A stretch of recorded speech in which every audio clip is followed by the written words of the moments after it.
আগামী 24 ঘন্টার মধ্যে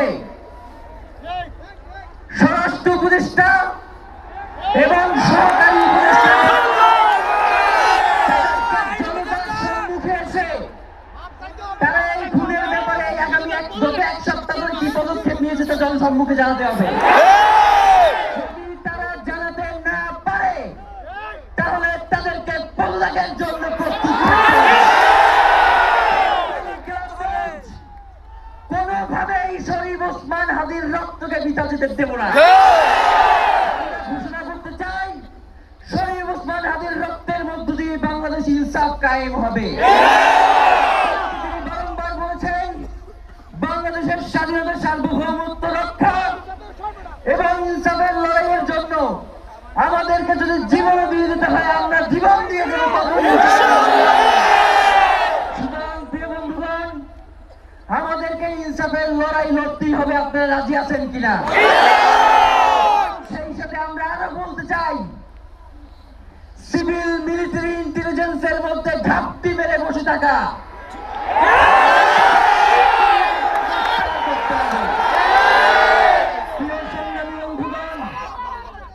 শরীফ ওসমান হাদির পরিবারকে জানানো হয় রাষ্ট্রের পক্ষ থেকে আপনাদেরকে যদি কোনো সুবিধা দরকার হয় আপনারা আমাদেরকে বলবেন।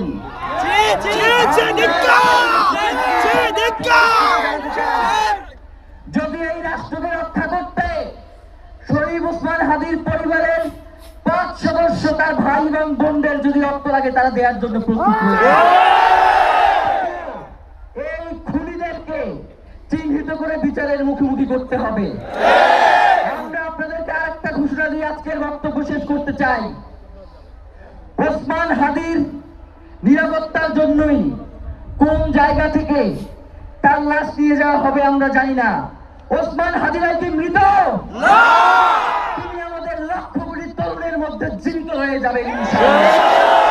আপনাদেরকে জানিয়ে দিতে চাই, কোন ধরনের সহিংসতা ছাড়া আমরা যেহেতু ওসমান হাদির লাশকে আমরা জাতীয় কবি কাজী নজরুলের পাশে দাফন করার ব্যবস্থা করতেছি, আপনারা সবাই এই প্রোগ্রাম শেষে জনতা মিছিল নিয়ে শাহবাগে চলে যাবেন।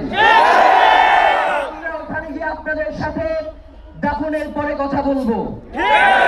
হয় বাংলাদেশের স্বাধীনতা সার্বভৌমত্ব থাকবে, বাংলাদেশের ইনসাফ কায়েম হবে, নয়তো আমরা বাংলাদেশের জন্য রক্ত দেওয়ার জন্য সবাই প্রস্তুত। ইনকিলাব মঞ্চ ব্যতীত কারো কোনো প্রোপাগান্ডায় আপনারা কোনো ধরনের সহিংসতার পথ বেছে নেবেন না।